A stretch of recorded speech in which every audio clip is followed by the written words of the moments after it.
There are so many different shades of black. It's hard to notice at a glance, but unique shades of gray and white often peek through.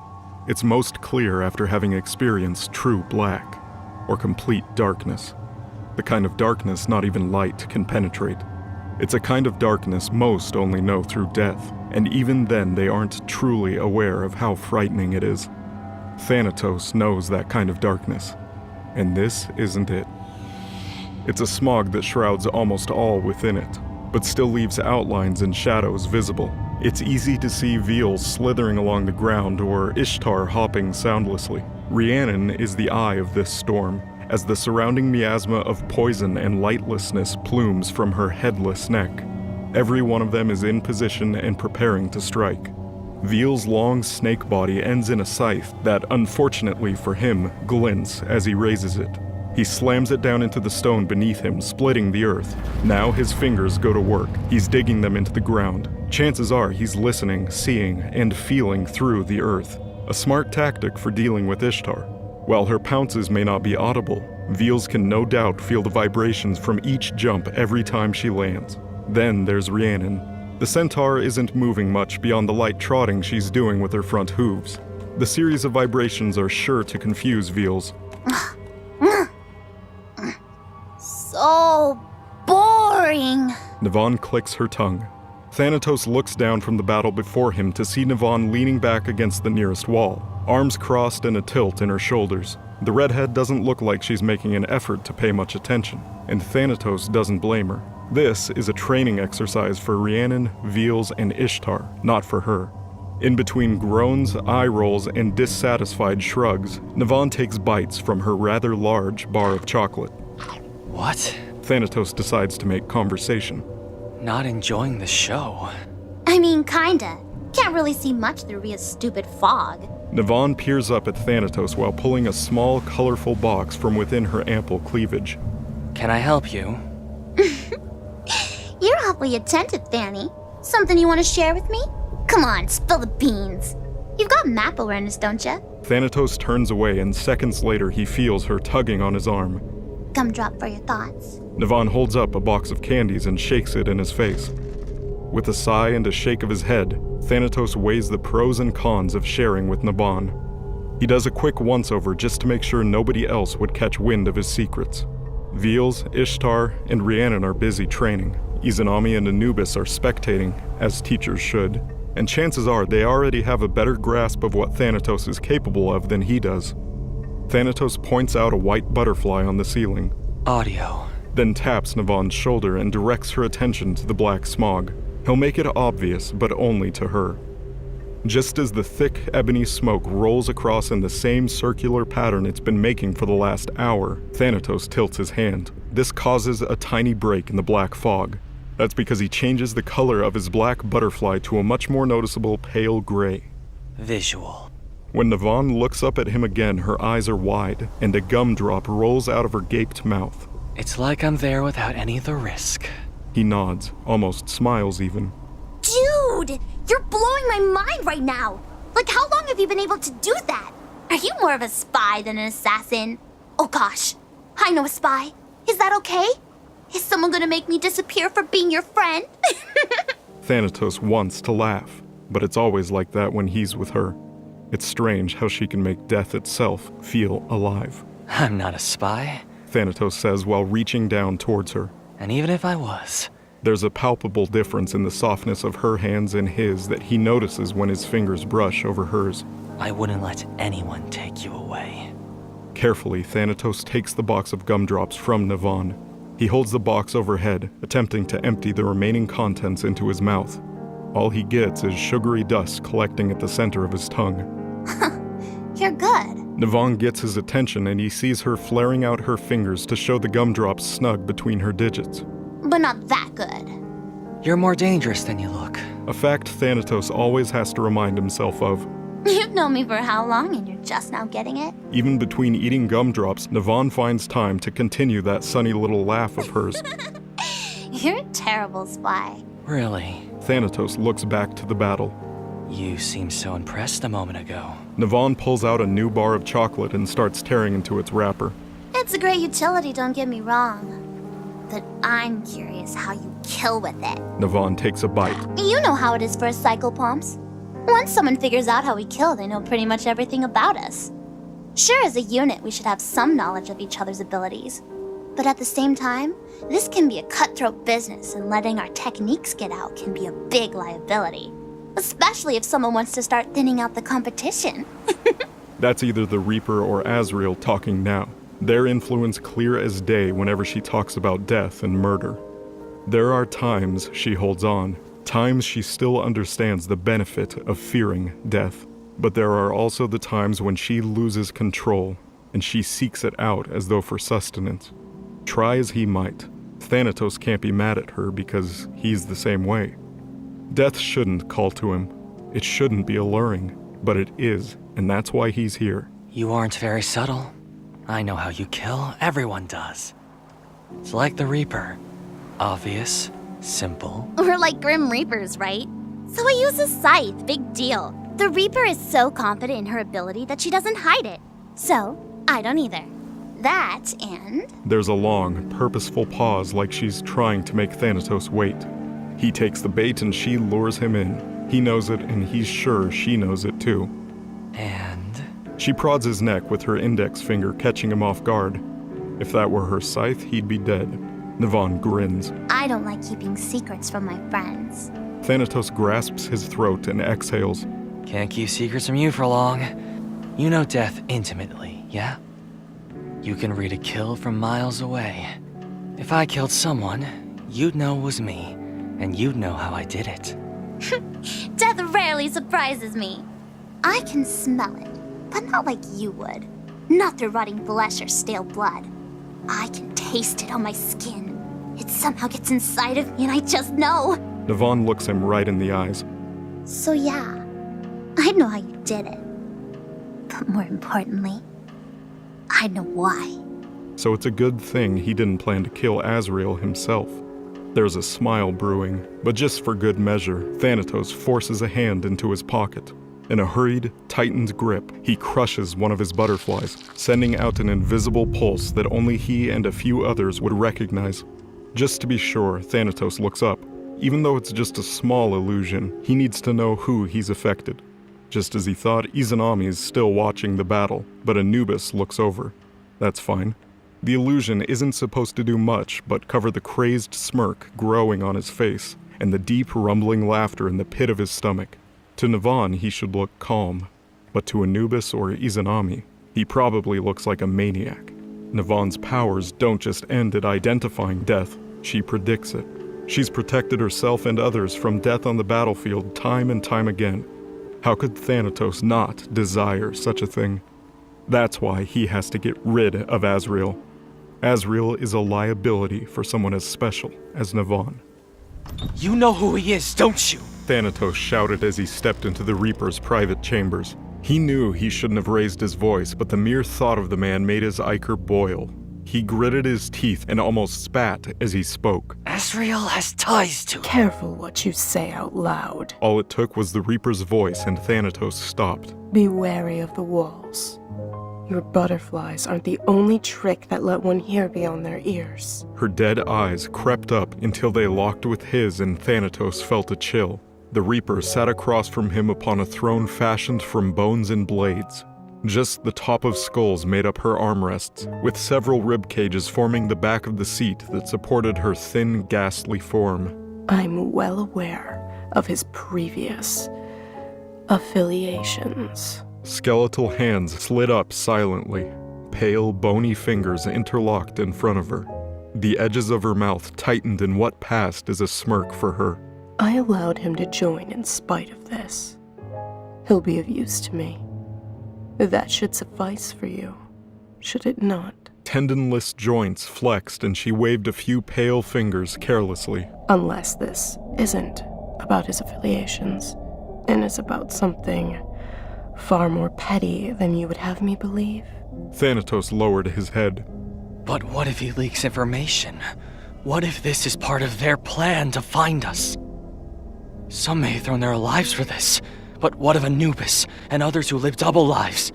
Even you still return to Olympus by another name.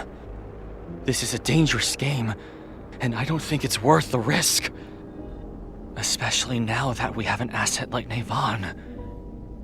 She changes everything.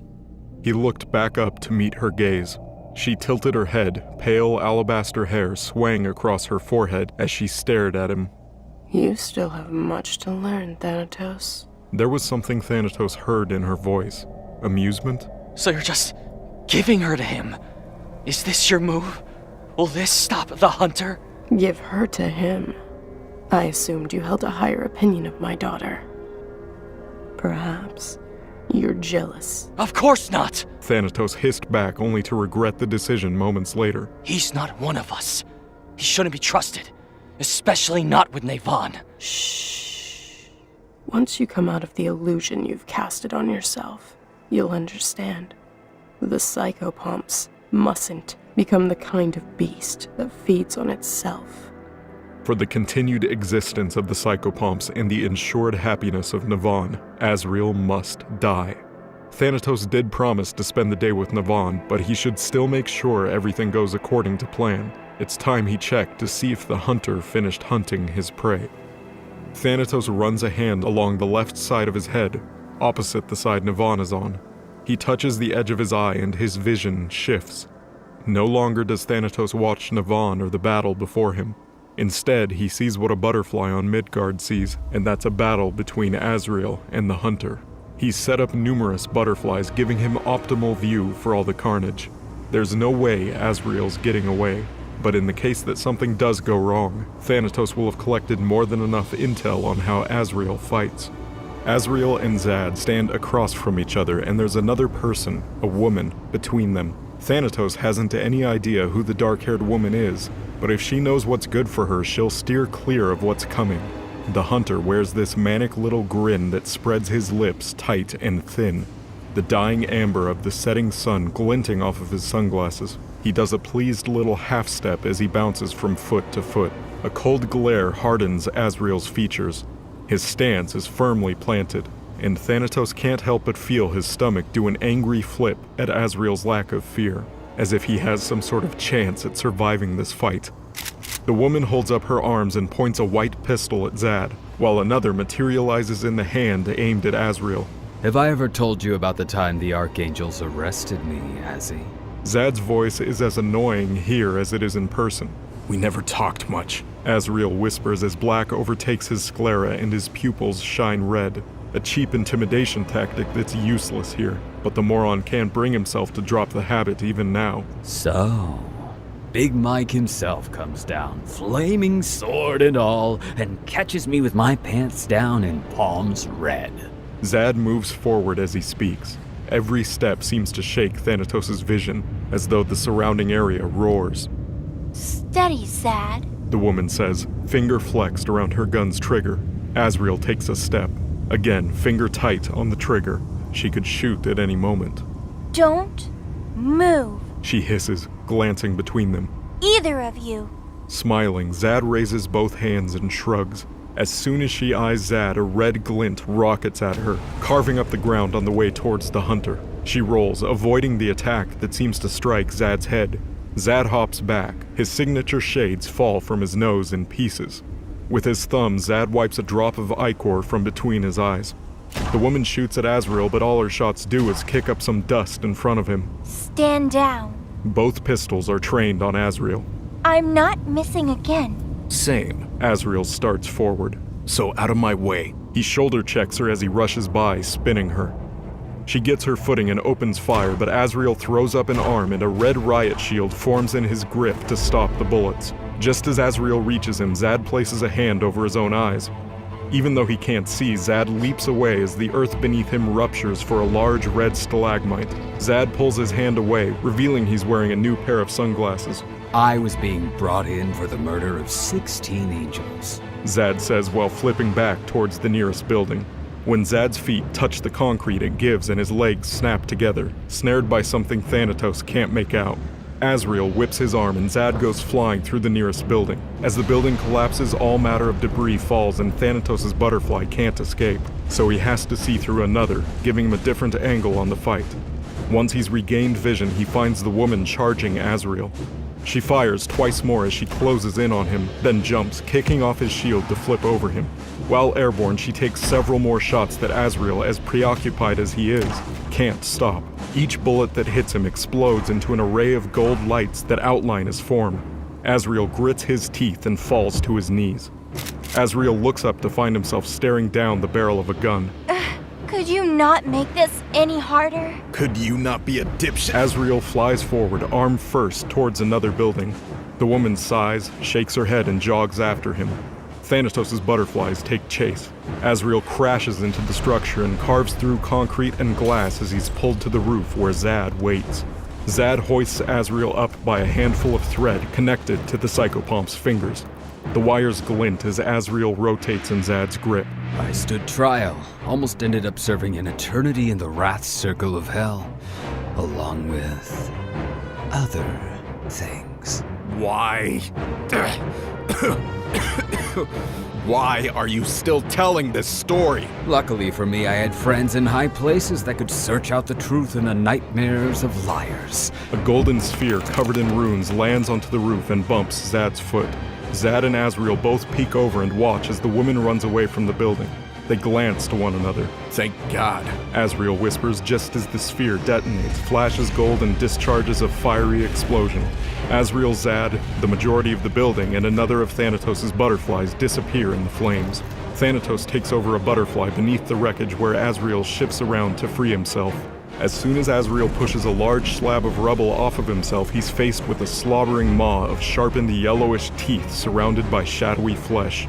That would have been it if not for more of that pesky thread. Azrael holds the jaws back by tying wires around each individual fang. Hell! Supay! I know you're both here! Anytime you wanna help would be great! Every word is emphasized by a boot driven into the dark snout of Zad's bestial growth. The creature's tongue lashes about and stretches towards Azrael. As it closes in, it peels back, revealing Zad's face. Evidence came out revealing the angels I'd slaughtered had been smuggling divinity into hell. Zad laughs and the rest of his torso forms from the tongue. But not only that. In their dealings, they'd hurt someone very important to me. So, I just thought, why not give them an eye for an eye? So is this like an Aesop, or did you just really feel the need to share your backstory all of a sudden? Azrael shoves his foot into Zad's chest to keep him from coming closer. Zad swats Azrael's leg aside and reaches for the Pomp's shoulder. He caresses Azrael. Remember the other things I said they were going to do to me, Azzy? Are you really doing Well, this right now? they got that far before my name could be cleared. What did I used to call you? A parasite. Exactly. A parasite meant to feast on my divinity and sin for all eternity. But the thing about sin is that it's a state of mind. There's no golden standard. Once you're above it, you can almost completely rid the thing of its food source. Still talking. Azrael's wires strain against the maw. It's clear he's trying to shut Zad up. But I grew attached to the old girl. So instead of shitting her out, Something whizzes by Thanatos' butterfly. It flies at Zad at an impossible speed. Wherever the attack came from didn't matter as a second mouth sprang from the black mass surrounding Zad. The gargantuan, sharpened, crusted teeth slammed down on whatever flew at Zad, consuming it in a single bite. I taught her to fight for me. Zad whispers as he drives his thumb into a wound on Azrael's shoulder. Damn it, Hell! Azrael yells, his thread's grip loosening. Your bullets won't do shit to him! So anything else? Please, get your fat ass down here and just sit on him or something!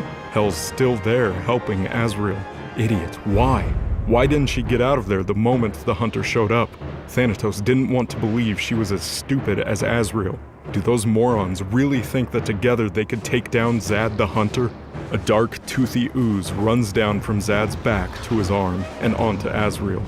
Seeing as we're symbiotic now, she doesn't like eating my divinity or sin. So I have to feed her others. The more despicable, the better. So, Azzy, are you going to help me feed Mastima? It doesn't hurt if she bites. At least not for long. Another gold sphere like the one from earlier falls into Zad's creature, Mastema's open mouth. This time there isn't an explosion of fire, but instead a light mist. Holy water. Mastema swallows Zad and lurches away from Azrael. Its ghoulish wail reverberates throughout the battlefield. Azrael tightens both fists and Mastema falls apart, cubed into hundreds if not thousands of little pieces.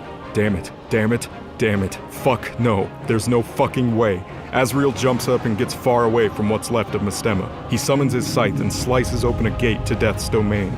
That's as far as he gets before the woman from earlier steps up to him. Thanks for the help. I appreciate it. But that Mastema shit isn't gonna stay down for long, so we should both probably get out of here. Without a word, the woman throws something that doesn't come into view until it snaps onto Azrael's wrist. A glowing gold ring that tightens as a second one appears in her hand. A halo. You really are a dipshit. The woman tightens her grip on the halo, and Azrael snaps to her position. She steps out of the way so that he can fall to the ground before her. Would you just... No, you listen. She says, stepping on Azrael's chest. I'm taking you home, Azrael. I'm getting Jesus. I'm finding the horsemen. I'm arresting Zadkiel. Maybe not in that order, but you get the point. Jesus. You don't know, do you? A large black tendril slams into the woman, sending her careening into yet another building. Thanatos can't help but be curious about this woman and her ties to Azrael, so he sends one of his butterflies after her to keep watch. You think your friend would mind her manners? She'll get her turn. Zad approaches Azrael. As he walks, more of his form is overtaken by Mastema.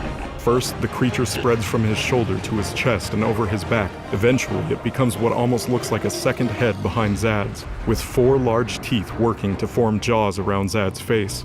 Azrael whips his arms out, no doubt trying to snare or slice Zad with more wires, but nothing happens this time. The glinting thread melts into Zad. He reaches up, grabs the wires, and gives a forceful tug that brings Azrael towards him. You shouldn't let her get a taste. Unless you're trying to spoil her appetite. I can't cut you anymore. So, it evolves. Cute. Zad says, winding up.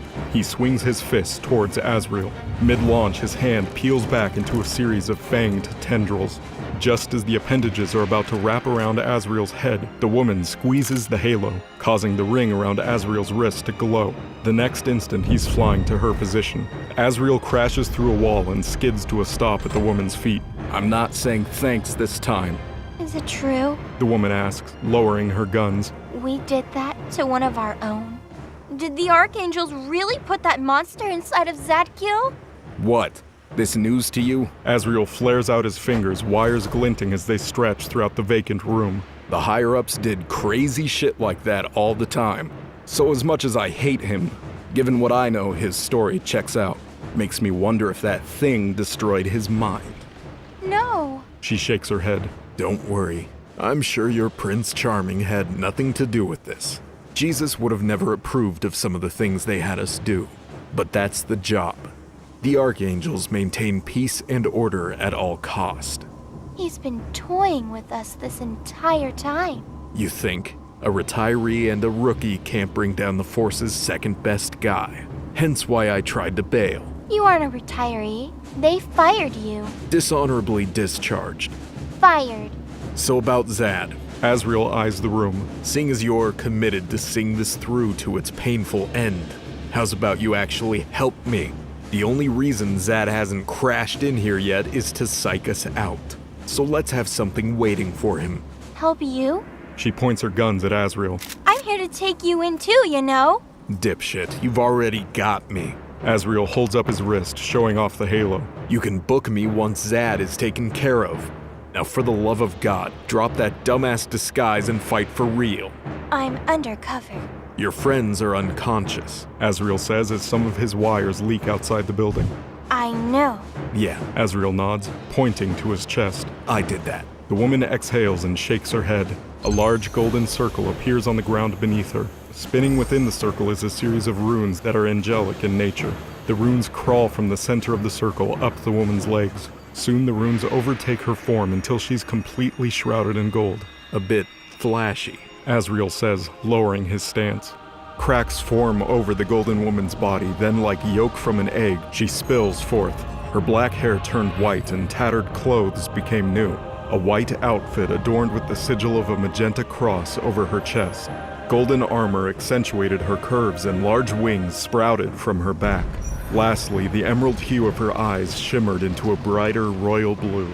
That's better. Asriel says, smiling. Good to see you again, you feel. The woman, you feel, shivers, and her wings straighten out. The gold gauntlets on her forearms glow, tracing over the guns in each of her hands. Several halos flash into existence around her and dance about her form. From within these halos emerge copies of her hands, each with a gun of its own.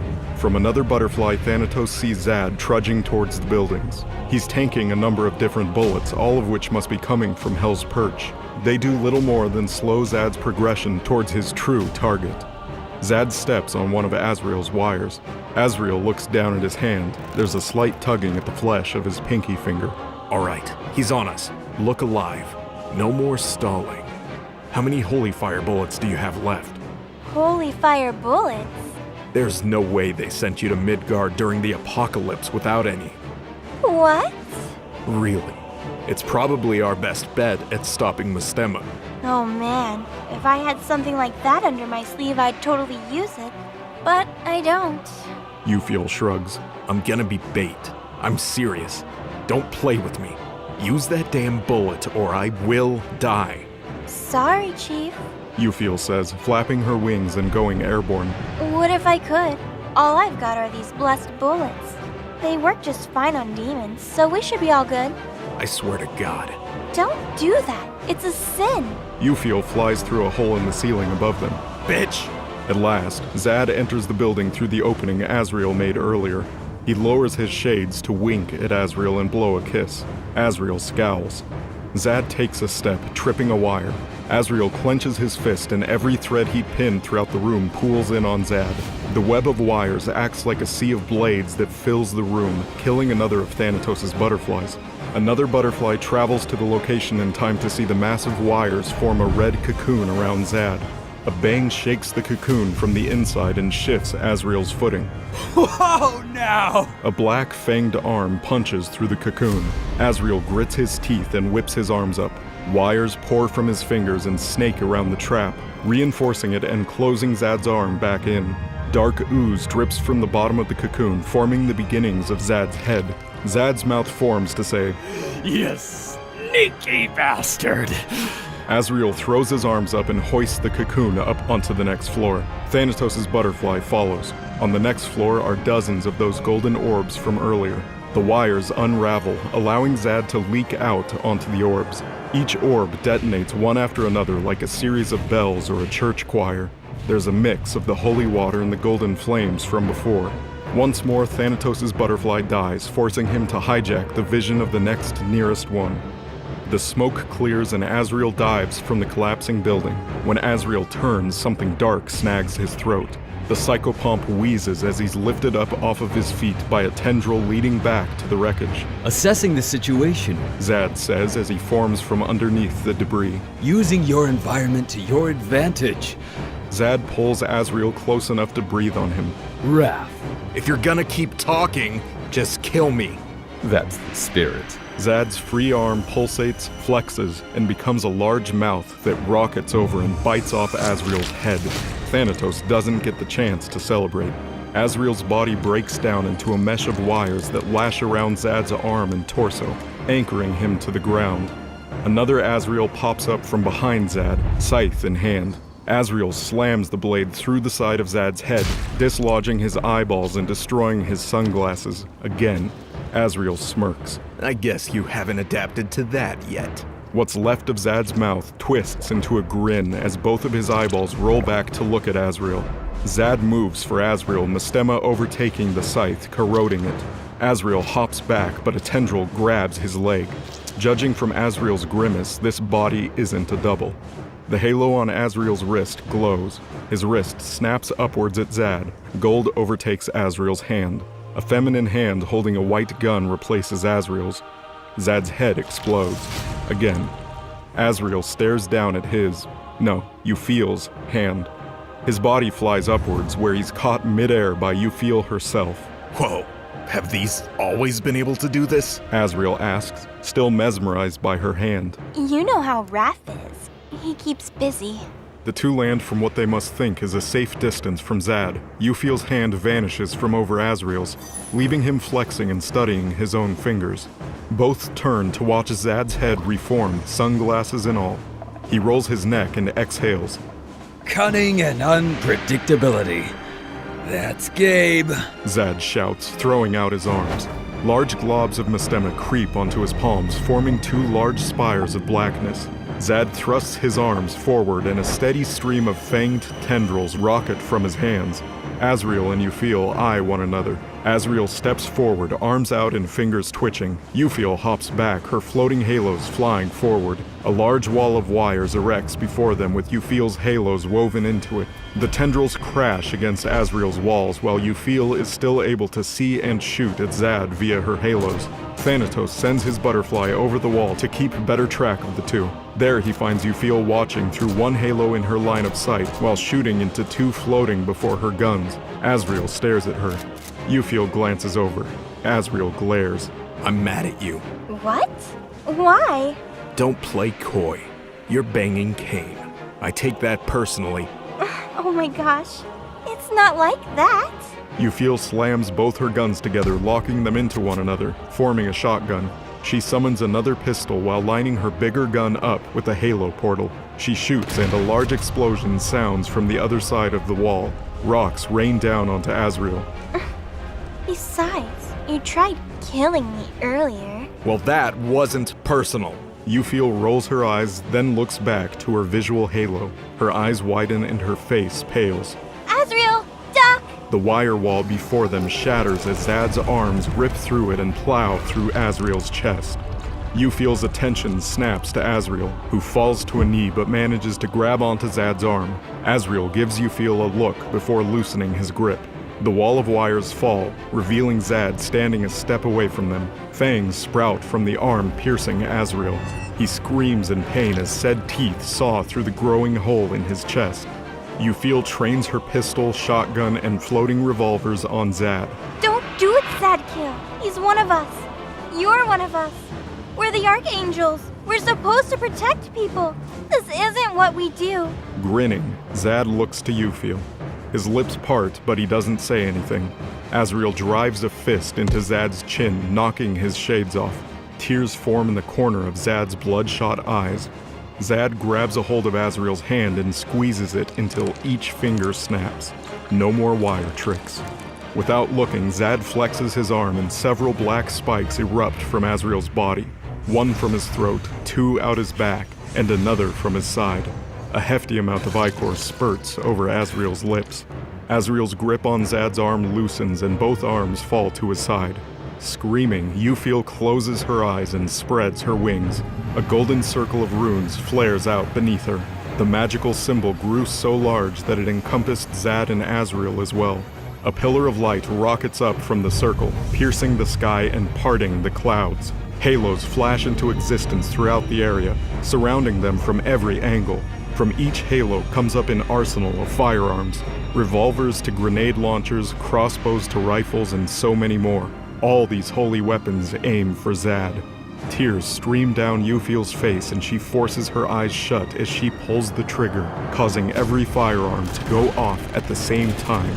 The assault lasts for upwards of a minute, and Thanatos worries this might actually be it for Zad. Trepidation doesn't set in just yet, as he remembers Asriel's also at the center of this attack.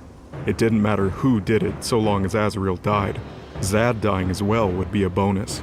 Dust, ash, sparks, and ichor rise into the air. Halos, dulled and cracked, fall to the ground. Euphil pants, lowering her weapon and tucking in her wings. Thanatos sends his butterfly in right next to Euphil. He didn't care anymore, he just needed to know if Asriel died. Zad steps out, all matter of ammunition crushed against his black body. He holds up Asriel, bleeding profusely from all over. Euphil trembles, stumbles back, and drops her guns. Uncontrolled rage. Decimate everything in your way.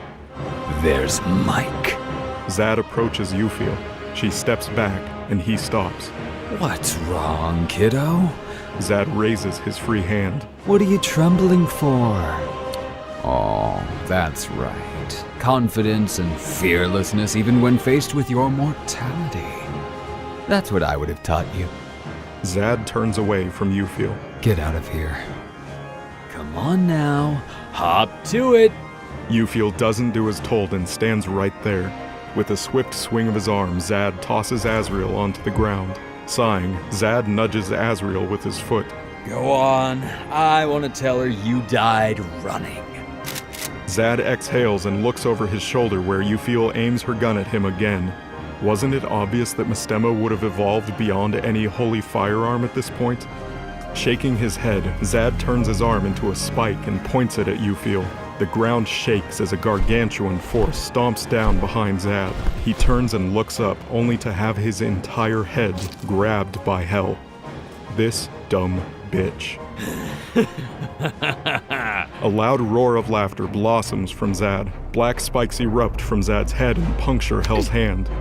She groans but stands her ground.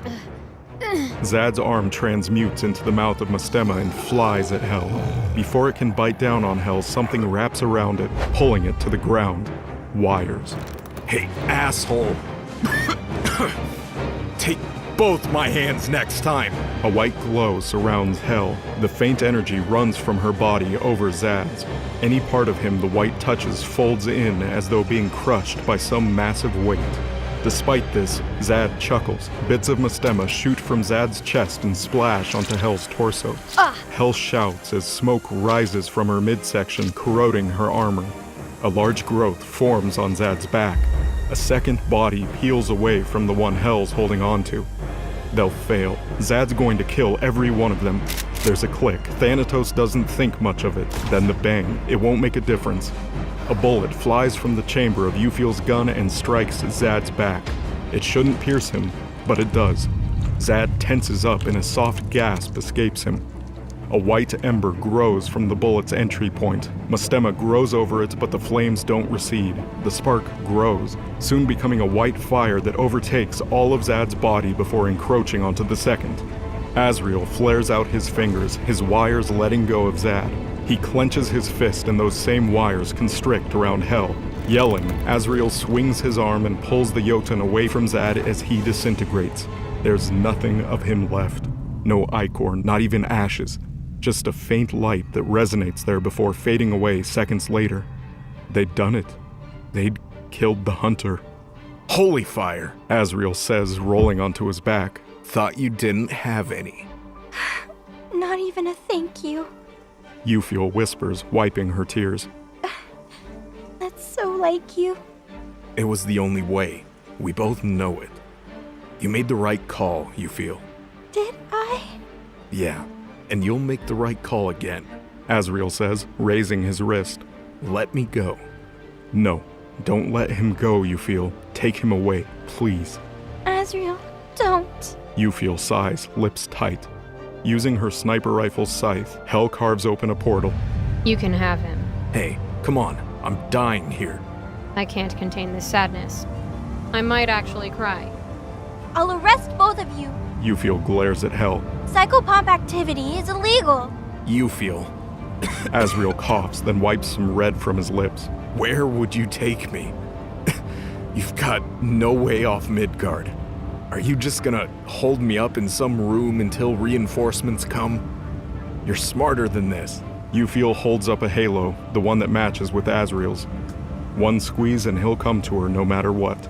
Just as Euphil's fingers grip around the halo and it starts to glow, a fleshy tear sounds off, followed by Azriel howling in pain. Supay? Hell calls out, noticing the miniature psychopomp hunched before them, pickaxe stained red. Azriel, bleeding from all over, writhes while clenching what's left of his forearm. His hand and the halo around it lay at his side. Azriel shouts. Why? Why is this how you choose to help, old man? You'll thank me later, young man. Supay laughs. Hooking the pickaxe underneath Azriel's hood, Supay manages to hoist him into the sky. He flings him in Hell's direction and she catches him. He nods to the portal. Thanatos' butterfly circles the area, looking for the best vantage point.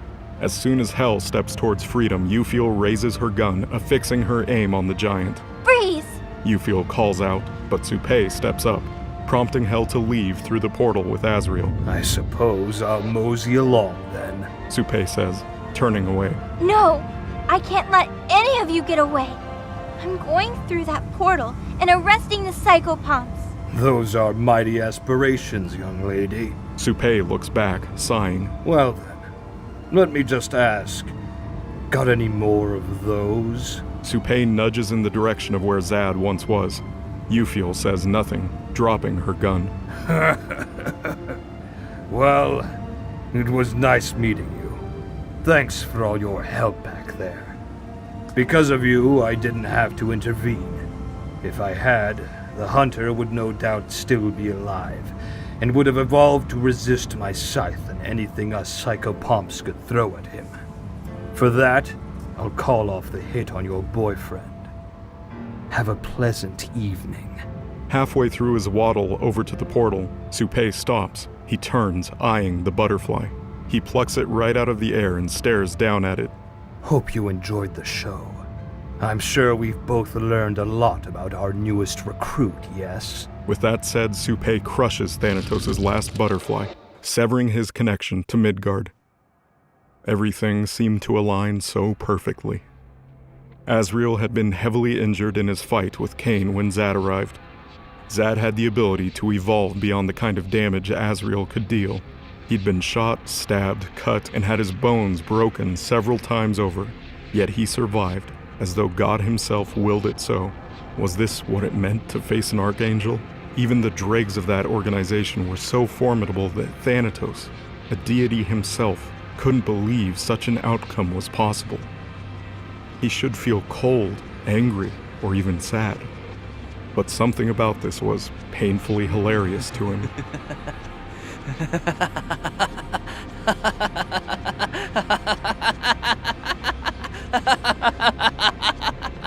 Something nudges Thanatos' side. Hey, what's so funny, Danny? You've been laughing non-stop. So his illusion must have worn off at some point. Figures. He was too distracted by the fight to pay attention to his surroundings here.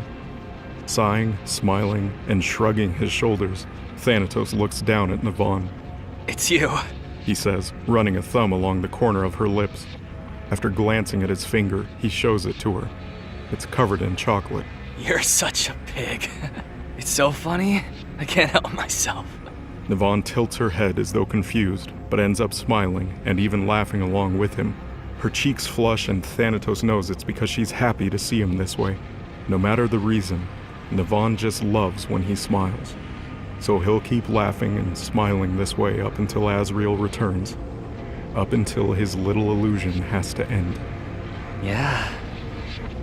I just can't help myself with you, Navon.